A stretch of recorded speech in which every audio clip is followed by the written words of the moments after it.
Assalamualaikum warahmatullahi wabarakatuh. Terima kasih untuk kesempatan yang diberikan untuk kelompok kami. Di sini kami akan mempresentasikan tentang laporan analisis kasus PHK. Namun terlebih dahulu kami akan memperkenalkan diri.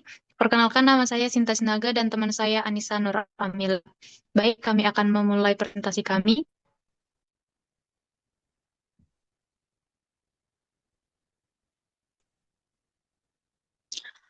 Pendahuluan, latar belakang. PHK adalah pengakhiran hubungan kerja, biasanya atas keputusan perusahaan atau tempat karyawan bekerja karena satu hal. Pemutusan hubungan kerja atau PHK merupakan situasi yang tidak normal dampaknya karena merupakan ancaman bagi karyawan yang terlibat di perusahaan tersebut. Pemutusan hubungan kerja adalah salah satu kondisi yang sangat dihindari oleh karyawan yang bekerja di perusahaan. Hal ini karena efek dari PHK sendiri yang sangat merugikan para karyawan. Berdasarkan Pasal 1 Nomor 25 dari Undang-Undang Nomor 13 Tahun 2003 tentang Ketenagakerjaan, pemutusan hubungan kerja atau PHK adalah pengakhiran hubungan kerja karena satu hal tertentu yang mengakibatkan berakhirnya hak dan kewajiban antara pekerja atau buruh dan perusahaan.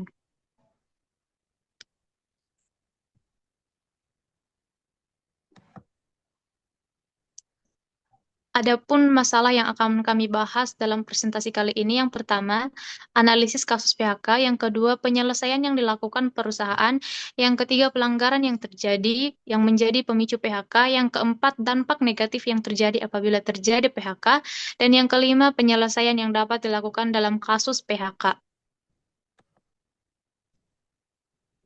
Tujuan dari dibuatnya presentasi ini adalah yang pertama untuk memahami pengertian dari PHK, yang kedua mengetahui jenis-jenis pemutusan kerja, yang ketiga mengetahui dampak negatif apabila terjadi PHK, dan yang terakhir adalah mengetahui penyelesaian perselisihan pemutusan hubungan kerja.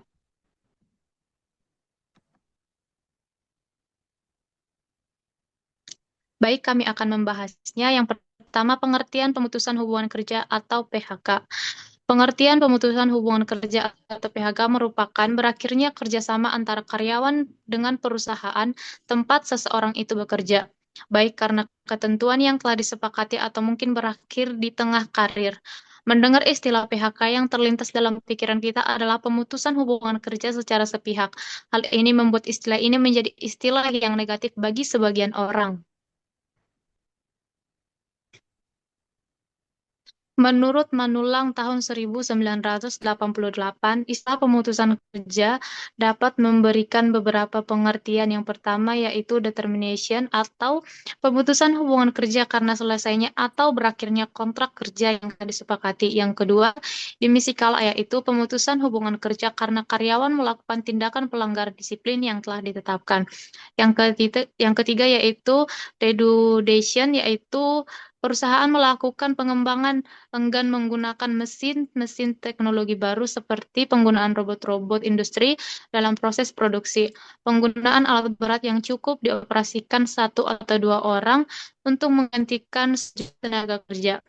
Ini berakibat pada pengurangan tenaga kerja. Dan yang terakhir adalah retreatment yang dikaitkan dengan masalah-masalah ekonomi seperti resesi ekonomi yang membuat perusahaan tidak mampu memberikan upah kepada karyawannya. Kemudian yang selanjutnya itu jenis-jenis pemutusan hubungan kerja. Yang pertama, pemutusan kerja dalam kondisi normal atau sukarela. Dalam kondisi ini, pemutusan hubungan kerja akan menghasilkan sesuatu keadaan yang sangat membahagiakan. Setelah menjalankan tugas dan melakukan peran sesuai dengan tuntutan perusahaan dan pengabdian kepada perusahaan, maka tiba saatnya seseorang untuk memperoleh penghargaan yang tinggi atas jerih payah dan usahanya tersebut. Dapat berbagai macam alasan pengunduran diri seperti pindah ke tempat lain.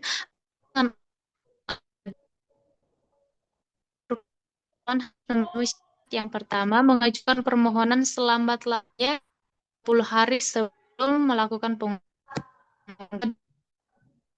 Yang tetap melaksanakan kewajiban sampai pengunduran diri.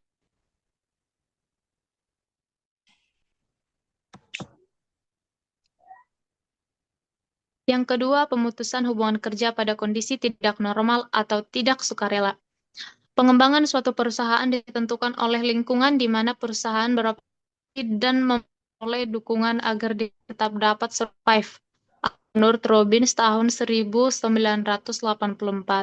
Tuntutan yang berasal dari dalam atau index holder maupun tuntutan dari luar atau outside stakeholder dapat memaksa perusahaan melakukan perubahan-perubahan termasuk di dalam penggunaan tenaga kerja.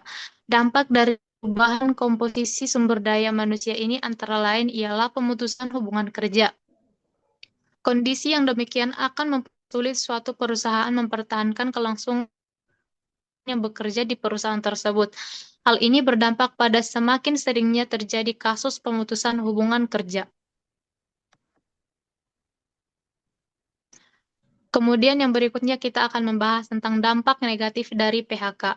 Dampak PHK bagi karyawan yang baru saja terkena layoff tentu saja terpapar nyata. Maraknya PHK makin tidak asing untuk didengar. Sebelumnya, apakah PHK itu?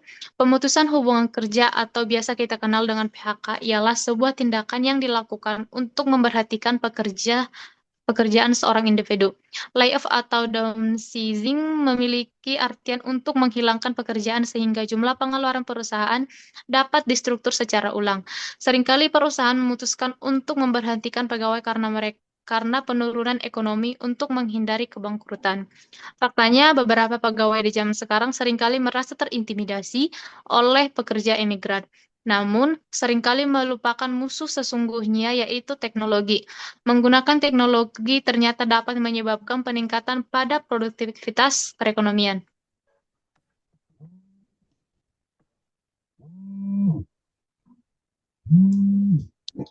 Kemudian dampak PHK bagi perusahaan. Yang pertama, membuka kesempatan untuk mengubah budaya kerja. Yang artinya ternyata PHK dapat menimbulkan beberapa kesempatan yang salah satunya adalah untuk membuka kesempatan mengubah budaya kerja dari yang sebelumnya. Para pejabat eksekutif menyetujui bahwa budaya kerja mendorong produktivitas. Kemudian yang kedua, menambah beban kerja yang memiliki arti ketika perusahaan kehilangan pegawai yang memenuhi suatu posisi, tentu saja perusahaan harus melakukan sesuatu untuk menutupi kekurangan tersebut. PHK menimbulkan pegawai yang masih tetap untuk beban kerja yang lebih banyak dibandingkan sebelumnya. Pegawai tetap mendapatkan tanggung jawab lebih dibandingkan jumlah pekerjaan yang seharusnya mereka lakukan. Jika hal ini tidak dikelola secara benar, maka timbul perasaan stres karena beban kerja yang tiba-tiba bertambah dan dapat memengaruhi produktivitas individu.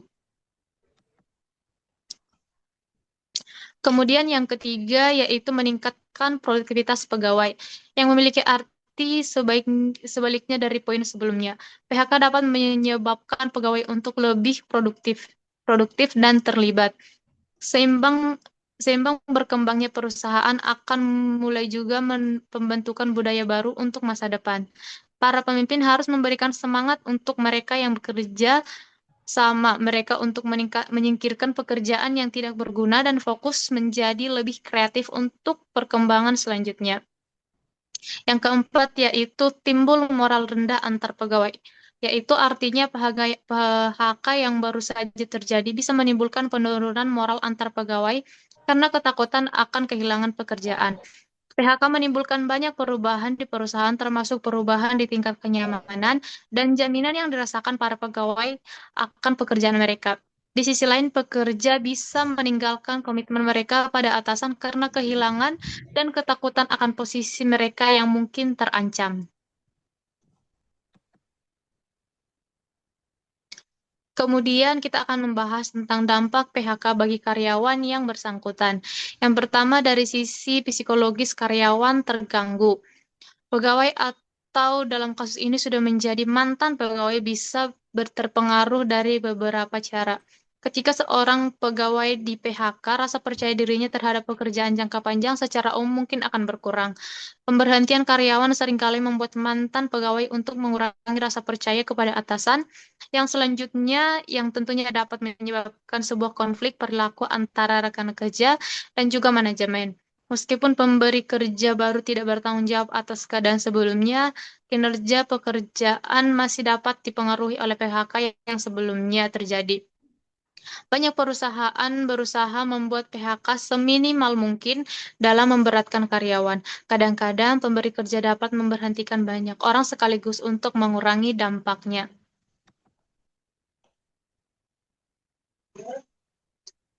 Kemudian dari sisi emosi yang tidak terbendung. Seperti yang kita ketahui, tempat kerja menjadi sebuah sumber utama untuk membentuk koneksi sosial dengan para profesional lainnya di bidang yang sama. Ditambah lagi, pekerjaan merupakan sebuah cara untuk berkontribusi kepada dunia sosial.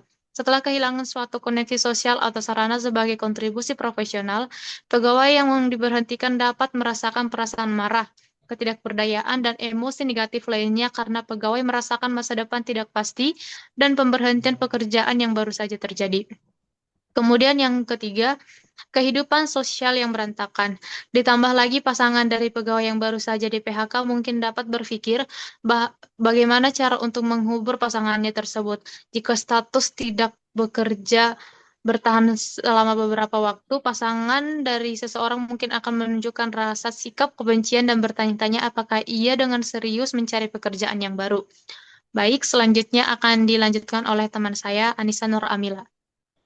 Baik, selanjutnya nomor 4, munculnya masalah finansial. Jelas bahwa PHK akan menyebabkan beban keuangan bagi banyak karyawan, baik jangka pendek maupun jangka panjang. Perubahan status pekerja yang tiba-tiba dapat berdampak buruk bagi rumah tangga, menyebabkan hutang yang tidak diinginkan dan tekanan fisik atau mental. Selain itu, setiap pekerja baru mungkin tidak sebanding, terutama jika pekerjaannya menerima gaji atau upah yang berkurang secara signifikan. Hal ini menyebabkan kesulitan lebih lanjut bagi pekerja yang berjuang untuk mempertahankan kualitas hidup keluarga secara keseluruhan. Yang kelima, dampak fisik yang secara tiba-tiba terjadi. Kehilangan pekerjaan juga dapat menyebabkan kerusakan fisik jangka panjang serta masalah kesehatan psikologis. Mengapa demikian? Karena jika tiba-tiba kehilangan pekerjaan dan dapat memicu tingkat stres dan juga kecemasan. Selain itu, kurangnya pekerjaan dapat menyebabkan hilangnya minat pada aktivitas luar dan suasana hati yang tertekan. Mendapatkan bantuan, berpikir positif, dan tindakan positif lainnya untuk mengatasi keadaan setelah di PHK dapat menjadi bantuan terbaik di saat krisis melanda. Ketika kita berpikir positif, semua akan kita lakukan akan berdampak baik untuk diri sendiri maupun lingkungan sekitar kita. Alangkah baiknya jika kita selalu berpikir positif walaupun berada di tengah badai yang melanda. Selanjutnya ada penyelesaian perselisihan pemutusan hubungan kerja. Yang pertama, perundingan bipartit. Perundingan bipartit adalah forum perundingan dua kaki antara pengusaha dan karyawan atau serikat pekerja. Kedua belah pihak diharapkan dapat mencapai kesepakatan dalam penyelesaian masalah mereka. Sebagai langkah awal dalam penyelesaian perselisihan, dalam perundingan ini harus dibuat selengkap mungkin kemudian ditandatangani para pihak. Isi risalah diatur dalam pasal 6 ayat 2 UU PPHI. Apabila tercapai kesepakatan, maka para pihak membuat perjanjian bersama yang mereka tanda tangani. Kemudian perjanjian bersama ini didaftarkan pada PHI wilayah oleh para pihak di tempat perjanjian bersama dilakukan. Perlunya mendaftarkan perjanjian bersama ialah untuk menghindari kemungkinan salah satu pihak mengingkari perjanjian. Bila hal ini terjadi, pihak yang dirugikan dapat mengajukan permohonan eksekusi. Apabila gagal dicapai kesepakatan, maka karyawan dan pengusaha mungkin harus menghadapi prosedur penyelesaian yang panjang melalui perundingan tripartit. Yang kedua, perundingan tripartit. Apabila perundingan bipartit gagal, maka perselisihan hubungan industrial dapat dilakukan dengan perundingan tripartit. Apakah itu perundingan tripartit? Perundingan tripartit adalah perundingan antara pekerja dan pengusaha dengan melibatkan pihak ketiga sebagai fasilitator dalam menyelesaikan perselisihan hubungan industrial. Perundingan tripartit bisa melalui mediasi, konsiliasi, dan arbitrase. Yang pertama, mediasi. Mediasi dilakukan untuk kasus perselisihan hak, perselisihan kepentingan, PHK, atau perselisihan antar serikat pekerja dalam satu perusahaan dengan cara musyawarah yang ditangani oleh mediator yang netral yang berasal dari kantor instansi yang bertanggung jawab di bidang ketenagakerjaan kabupaten atau kota. Jika dalam mediasi tercapai kesepakatan, maka dibuat perjanjian bersama yang ditandatangani para pihak dan disaksikan mediator. Kemudian didaftarkan di pengadilan hubungan industrial pada pengadilan negeri. Di wilayah hukum, para pihak mengadakan perjanjian bersama untuk mendapat akta bukti pendaftaran. Apabila perjanjian bersama tidak dilakukan oleh salah satu pihak, maka pihak yang dirugikan dapat mengajukan permohonan eksekusi kepada pengadilan hubungan industrial pada pengadilan negeri di wilayah perjanjian bersama didaftarkan untuk mendapat penetapan eksekusi. Namun jika melalui mediasi tidak tercapai kesepakatan, maka mediator akan mengeluarkan anjuran tertulis dan para pihak juga harus memberikan jawaban tertulis kepada mediator untuk menyetujui atau menolak anjuran tertulis tersebut. Jika tidak memberikan tanggapan, maka dianggap menolak anjuran tertulis. Apabila para pihak menyetujui anjuran tertulis dari mediator, maka dalam waktu paling lambat 3 hari kerja, mediator membantu para pihak membuat perjanjian bersama dan didaftarkan ke pengadilan hubungan industrial. Sedangkan apabila para pihak atau salah satu pihak menolak anjuran tertulis, maka dapat mengajukan gugatan ke pengadilan hubungan industrial. B. Konsiliasi. Berbeda dengan mediasi, konsiliasi dilakukan untuk menyelesaikan perselisihan kepentingan, PHK, dan perselisihan antara serikat pekerja yang dilakukan oleh konsiliator yang netral dan terdaftar pada kantor instansi yang bertanggung jawab di bidang ketenagakerjaan kabupaten atau kota. Konsiliator yang menangani berada di wilayah kerja meliputi tempat pekerja bekerja. Para pihak perlu mengajukan permintaan penyelesaian secara tertulis kepada konsiliator yang ditunjuk akan disepakati. Jika melalui konsiliasi tercapai kesepakatan, maka dibuat perjanjian bersama dan didaftarkan di pengadilan hubungan industrial pada pengadilan negeri di wilayah hukum. Para pihak mengadakan perjanjian bersama untuk mendapatkan akta bukti pendaftaran. Namun apabila tidak tercapai kesepakatan, maka konsiliator akan mengeluarkan anjuran tertulis dan dijawab oleh para pihak atau setuju atau tidak. Jika para pihak setuju, maka akan dibuatkan perjanjian bersama dan didaftarkan di pengadilan hubungan industrial. Dalam hal salah satu pihak tidak melaksanakan perjanjian bersama, maka pihak yang dirugikan dapat mengajukan permohonan eksekusi. Sedangkan jika para pihak atau salah satu pihak menolak, anjuran tertulis akan dapat mengajukan gugatan ke pengadilan hubungan industrial. C. Arbitrase. Penyelesaian perselisihan melalui arbitrase meliputi perselisihan penting dan perselisihan antar serikat pekerja dalam satu perusahaan. Arbitrase adalah penyelesaian perselisihan di luar pengadilan hubungan industrial melalui kesepakatan tertulis pada para pihak yang berselisih untuk menyerahkan penyelesaian perselisihan kepada arbiter yang putusannya mengikat para pihak dan bersifat final. Selanjutnya, para pihak membuat perjanjian arbitrase dan memilih arbiter baik tunggal maupun majelis yang dilakukan melalui penunjukan tertulis. Perselisihan hubungan industrial melalui arbitrase wajib diselesaikan dalam waktu 30 hari sejak penunjukan arbiter, yang dapat diperpanjang selambat-lambatnya 1 kali 14 hari kerja atas kesepakatan para pihak.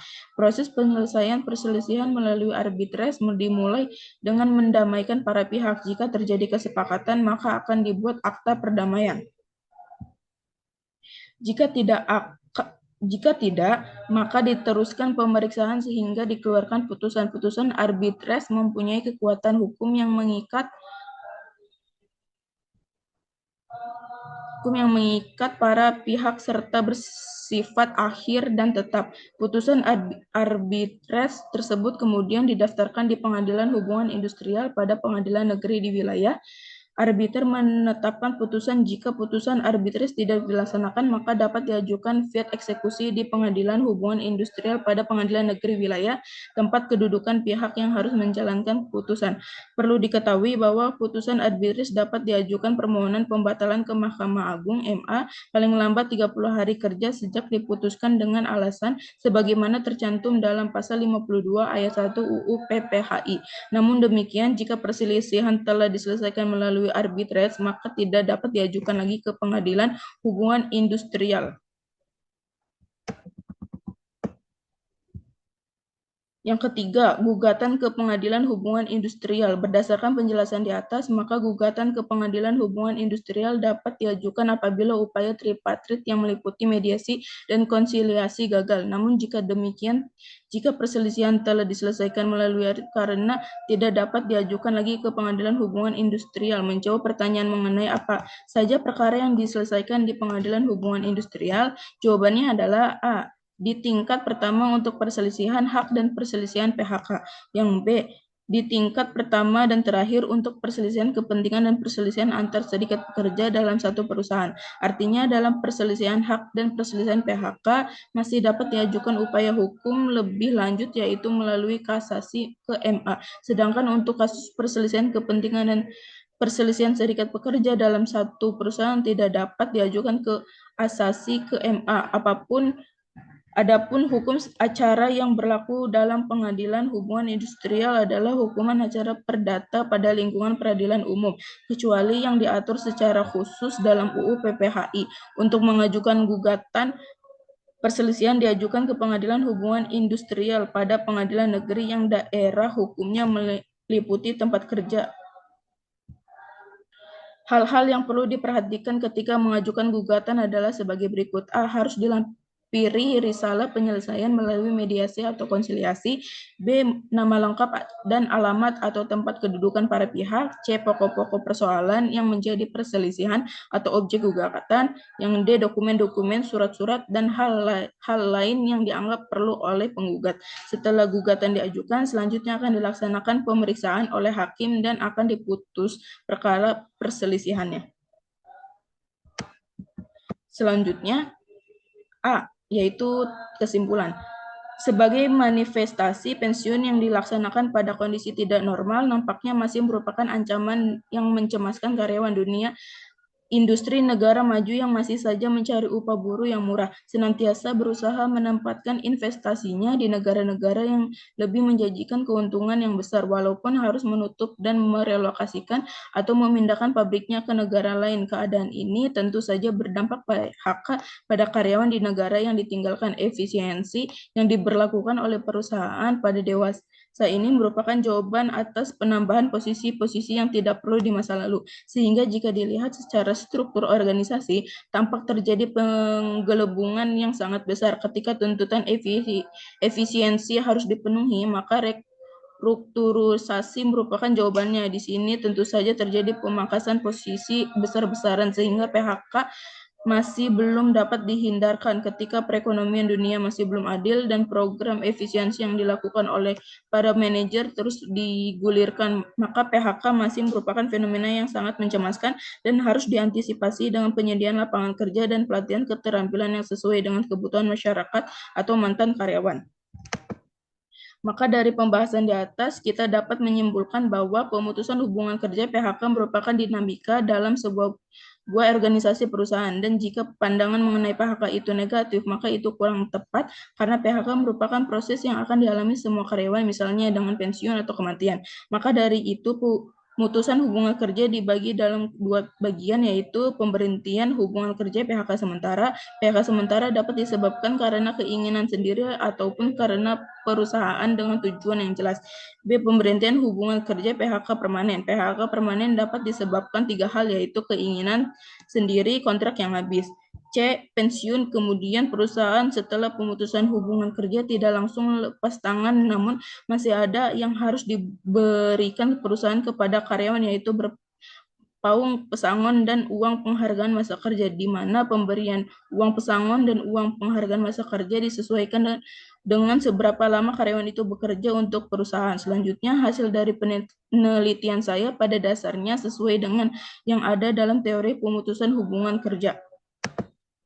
Yang B, saran. Adapun saran yang dapat kami sampaikan adalah dalam makalah ini adalah hendaknya dalam pemutusan hubungan kerja harus sesuai dengan undang-undang yang berlaku agar tidak ada perselisihan dan tidak ada pihak yang merasa dirugikan. Daftar isi selanjutnya, dan sekian, terima kasih presentasi dari kami.